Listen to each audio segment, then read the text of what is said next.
Hello again. Now we are moving to chapter 3 called the name to understand the names and namespaces in ontology.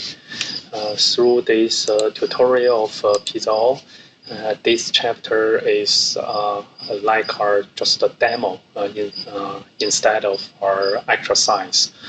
So I just show you some key messages provided from this content. The first is to distinguish the definition of names in ontology. The tutorial told you the way how to define the IRI and the difference between the internationalized resource identifier with this unique resource, this URL link. So that is the URL is typically part of the IRI, and then it's within our the ontology. We work quite a lot on the entity tab, class, property, and the individual by class. But if you want to see the IRI of your ontology, you can go to the active ontology tab. In these properties, within this tab, you will see your ontology IRI.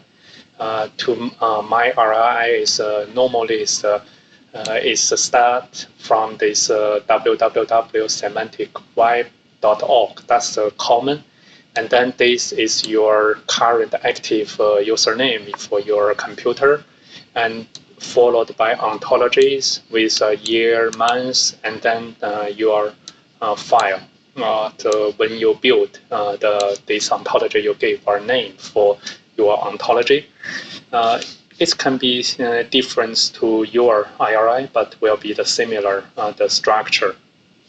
And then you can see this IRI by clicking on any entity. So this is your ontology IRI. Every entity, if you click pizza, you can also see the pizza IRI. So starting from your ontology IRI with a pound, then this is your class. So that is the ontology for this IRI.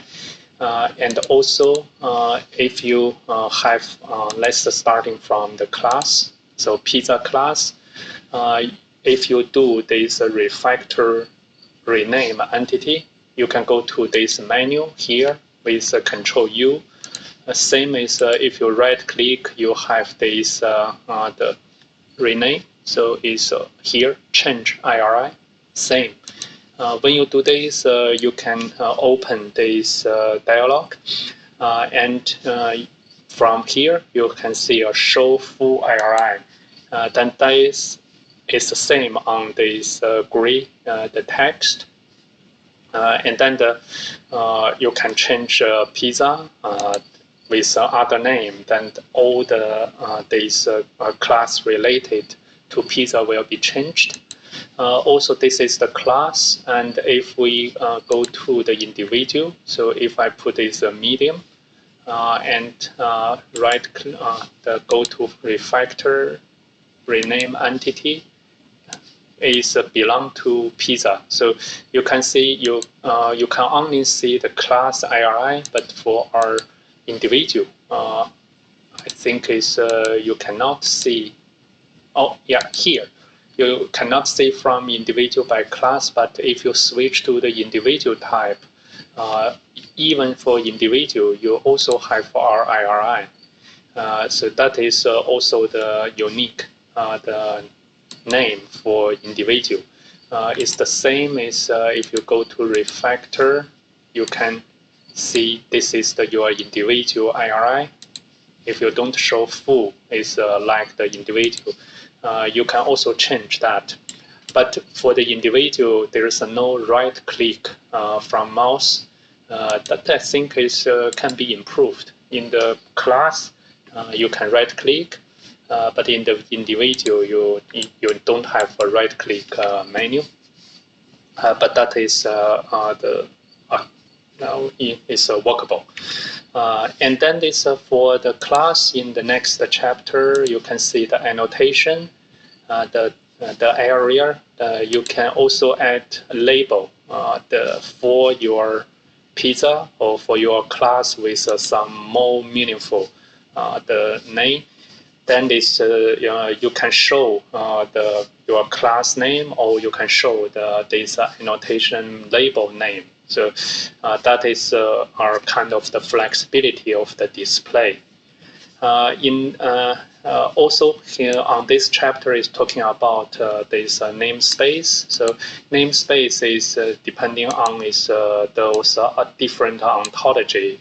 By default, they define this under every ontology. You define our namespace.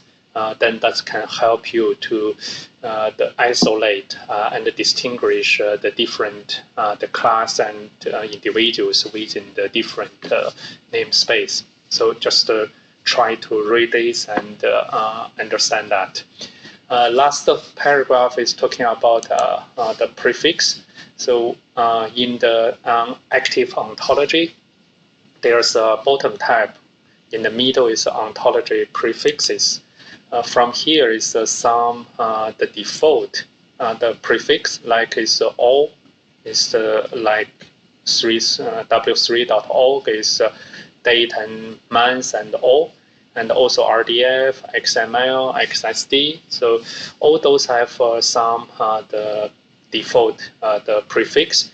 It's not having some usage now, but later on when we go to the Sparkle to do some query, you will see the such kind of the prefix, how this can help us to do. So I think it's we can active this this part. So we don't have this query for now, but we when we go to the query the chapter, we can see when you write down some Sparkle query statements, you will know how to utilize those prefix for different ontology namespace. So that is the thing for chapter 7. Hope you can read through, get some understanding about namespace. That will help us to move into the following chapters, especially on the query, the definition.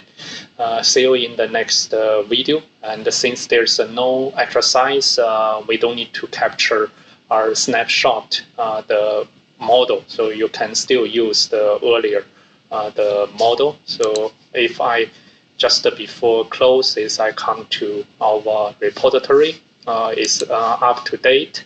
If you can go to snapshot, I already grouping them in per 10 exercise. Latest one is this 33 video, and also there's a no exercise, but number 33 we have some the adding in the model. So this is the latest one, and we will continue for the following chapters. See you then.